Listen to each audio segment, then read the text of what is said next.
Assalamualaikum warahmatullahi wabarakatuh. Kaum muslimin dan muslimat yang semoga dimuliakan Allah subhanahu wa ta'ala. Bulan Ramadan adalah bulannya Al-Quran. Dan itu menjadi bulan yang dipilih oleh Allah Azza wa Jalla, diturunkannya Al-Quran. Allah subhanahu wa ta'ala berfirman, Syahru Ramadan alladhi unzila fihi Al-Quran. Bulan Ramadan adalah bulan yang diturunkan di dalamnya Al-Quranul Karim. Dan Allah subhanahu wa ta'ala menyebutkan di dalam ayat ini bahwa Ramadan menjadi bulan yang terbaik, sehingga Allah subhanahu wa ta'ala menjadikan bulan itu sebagai bulan diturunkannya Al-Quran.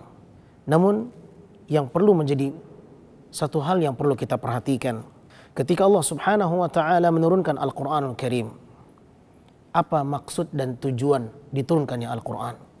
Apakah hanya untuk dirayakan turunnya Al-Quran sebagaimana yang dilakukan oleh sebahagian kaum muslimin? Ataukah Al-Quran ada maksud yang sangat mulia sehingga Allah turunkan Al-Quran itu di bulan Ramadan? Maka jawabannya ada pada ayat yang sama. Di ayat yang sama Allah mengatakan, Syahrul Ramadan alladhi unzila fihi Al-Quran hudan linnasi wa bayyinati minal huda wal furqan. Bulan Ramadan adalah bulan yang diturunkan di dalamnya Al-Quran sebagai petunjuk bagi manusia. Dan Al-Quran itu adalah Al-Furqan, pembeda yang membedakan antara hak dan yang batil. Saudaraku kaum muslimin yang dimuliakan Allah subhanahu wa ta'ala, Al-Quranul Karim diturunkan oleh Allah Azza wa Jal untuk menjadi pedoman dalam kehidupan kita. Dia adalah hidayah. Namun sangat disayangkan, sebagian kaum muslimin hanya sibuk melakukan sesuatu yang tidak ditekankan oleh agama. Merayakan nuzulul Quran, padahal merayakan nuzulul Quran tidak ada dalam apa yang datang dari syariat Allah subhanahu wa ta'ala. Nabi SAW tak pernah mengajak para sahabatnya untuk merayakan nuzulul Al-Quran, turunnya Al-Quran. Tetapi Nabi SAW menekankan bahwa Al-Quran itu adalah pedoman dalam kehidupan. Ketika kita hanya menyemarakkan Al-Quran dengan merayakan turunnya Al-Quran, tetapi tidak menjadikan Al-Quran sebagai pedoman, maka kita telah keliru, kita telah salah. Karena Al-Quran diturunkan untuk dijadikan sebagai petunjuk dan pedoman dalam kehidupan. Kita fokus kepada sesuatu yang tidak ditekankan oleh agama, tetapi kita melupakan sesuatu yang ditekankan oleh agama. Kita melupakan tujuan diturunkannya Al-Quran. Kita sibuk merayakan nuzulul Quran, tetapi tidak sibuk dengan apa yang diinginkan dari Al-Quran yang diturunkan itu.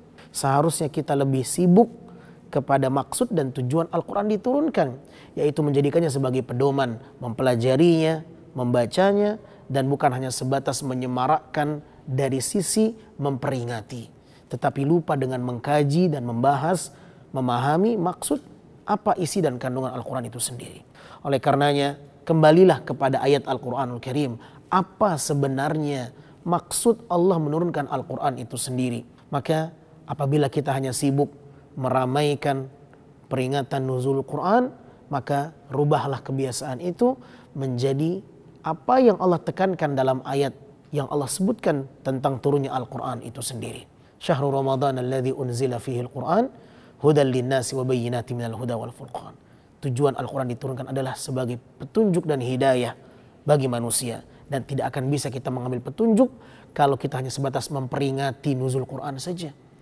Kalaulah itu diperbolehkan, maka kita akan melakukannya. Tetapi Nabi SAW tak pernah mengajarkan kita untuk memperingati turunnya Al-Quran.